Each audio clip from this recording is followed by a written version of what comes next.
Tonight, we are going to finally come to a conclusion and a positive identification from a homicide that occurred in Jasper County on November the 20th of 1982. The remains were not found until October of 1983, and with us this evening are the family members, Nathan, which is a nephew, Yes. Joshua on the end, which is a nephew, and a brother, which is Roy, and their last name is Lewis, and they live in Peru, Indiana. In January, as the county coroner, this is my third term as county coroner, I approached the county council and asked them permission to spend a portion of my budget to employ a company called Redgrave Research.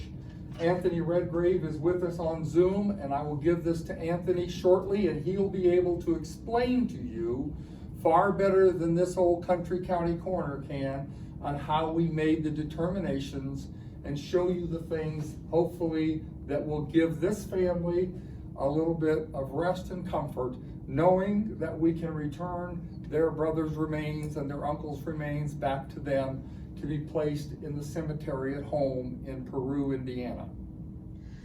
To our knowledge, the last time he was seen by his family was in 1982 in Houston, Texas, when he was traveling back and forth to a family funeral and was known to be hitchhiking, and that was not uncommon for him at the time.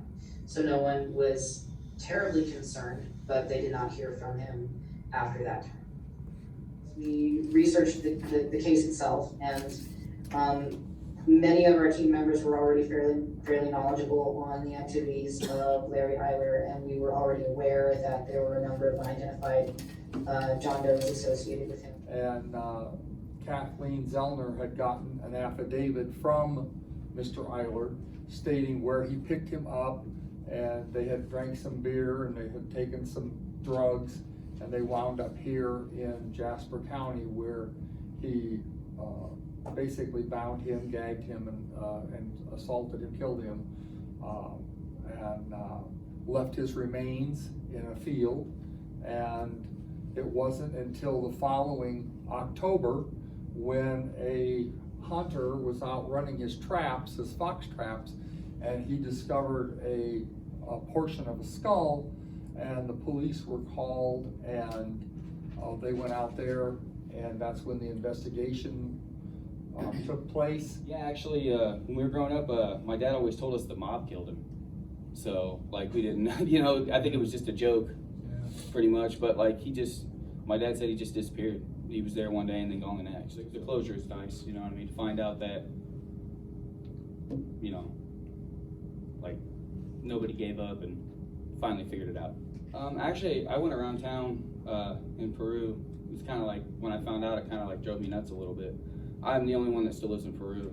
So I went around town in Peru and talked to everybody that like went to school with him and stuff, and found some stuff out. It's kind of nice getting to know him from the other side, you know what I mean? He played football in high school. He was real quiet, kind of like stayed to himself. He was a shady tree mechanic too.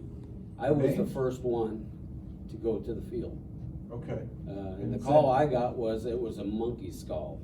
They wanted us to check on it. And I get out there, I find the skull, and of course it was a old field that hadn't been worked for a while. And so I'm scuffing my feet around 5 feet from where I found the skull, and then a jawbone comes up and it's got fillings. So that's where I started the case.